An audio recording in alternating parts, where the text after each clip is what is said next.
Bonjour à tous, j'espère que vous allez bien, ravi de vous retrouver ce matin pour une revue de presse après au lendemain de cette victoire du Real Madrid face au Celta.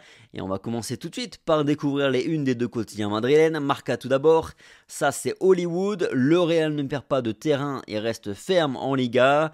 Le Real abat une faible équipe du Celta avec deux coups de tête de Rudiger sur des centres de Luka Modric. Vinicius continue sa série avec 4 buts en 3 matchs et Arda Güler a marqué son premier but. Aussi, Brahim a choisi le Maroc, sa décision a été prise et elle est définitive. Du côté de As, Güler illumine la fête, le Turc a bouclé la goleada du Real Madrid hier, et puis Vinicius marque à nouveau et Luka Modric a brillé. Grâce à ce succès, le Real Madrid conforte sa place de leader avec toujours 7 et 8 points d'avance sur respectivement Girona et le FC Barcelone. Les Blaugrana qui vont affronter de surcroît l'Atlético de Madrid le week-end prochain. Un match qui sera chaud parce que la 4e place des Colchoneros elle est menacée par Bilbao aujourd'hui. A noter que Modric et Rudiger sont dans le 11 type de Marca ce week-end. Arda ressent le soutien, l'amour du Bernabéu. Le Turc a marqué son premier but avec le Real Madrid hier et la célébration de son but fait ressortir la grandeur de l'effectif madrilène, dit Marca. Cette communion autour de lui, c'est vrai qu'elle était belle à voir. Et puis étant au stade, je peux confirmer même que c'est tout le stade qui était hyper heureux pour ce but d'Arda Güler, parce qu'on sait aussi ce que ça signifie pour lui. Ça peut être un tournant pour lui, espérons-le, on lui souhaite.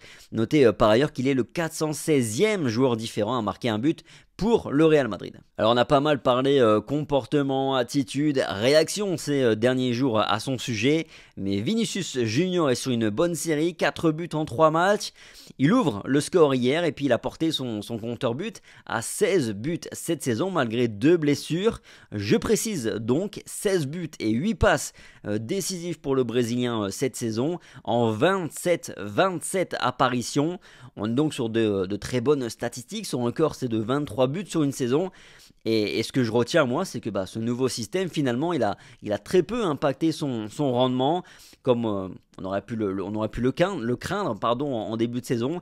Il n'y a vraiment que Rodrigo finalement qui est en dessous de ses standards, ou en tout cas de ce qu'on est en droit d'attendre de lui cette saison, parce que pour le reste, Joselu, Brahim Diaz, ça répond présent. Bon, voyons un petit peu les notes de la presse espagnole, en commençant par Marca.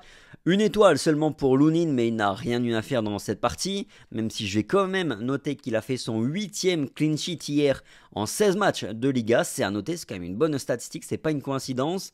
Une étoile pour Nacho aussi, Valverde et Rodrigo. 2 pour les autres, sauf pour Antonio Rudiger qui obtient la note suprême de 3 étoiles dans Marca. Chez As, c'est exactement la même chose, mais moi je les trouve quand même un peu sévères, les deux par rapport à Fede Valverde. Moi je les trouvais hors norme dans l'activité, puis aussi sur 2-3 bons coups offensifs en attaque, même s'il n'y a pas de concrétisation derrière.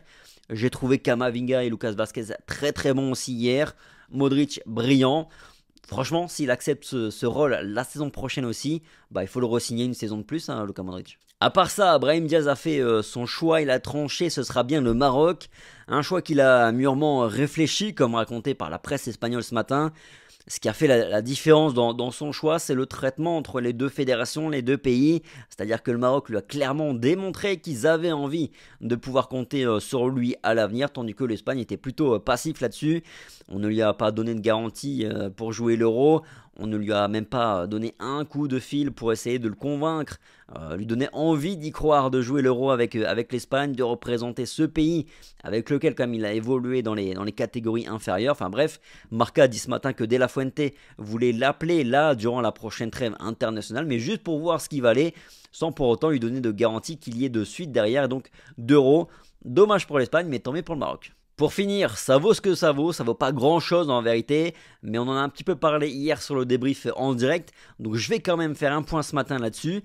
Il se dit que le Paris Saint-Germain pourrait tenter quelque chose sur Vinicius cet été après le départ de Kylian Mbappé. Mais moi j'estime à 0,001% de chance de l'aboutissement d'un tel transfert. parce que le Brésilien a une clause d'1 milliard d'euros avec le Real Madrid, donc ça veut dire qu'il faut convaincre Vinicius de vouloir venir, et puis après il faut s'entendre avec le Real Madrid sur le prix d'un transfert, à moins qu'il sorte les 1 milliard d'euros, mais j'y crois assez peu. Je rappelle que le Real Madrid n'a pas besoin de vendre pour supporter le salaire de Kylian Mbappé, et j'imagine vraiment, mais alors vraiment pas, Florentino Pérez lâcher l'un de ses galactiques maintenant cet été, alors que l'un des plus beaux moments de sa carrière de président au Real Madrid arrive avec l'inauguration de entre guillemets, son nouveau Santiago Bernabéu. Alors dans 2, 3, 5 ans, on ne sait pas ce qui peut se passer à l'avenir par rapport à Vinicius, Rodrigo ou d'autres, mais en tout cas cet été, pour moi, il est certain que le Real Madrid ne va pas vendre de stars.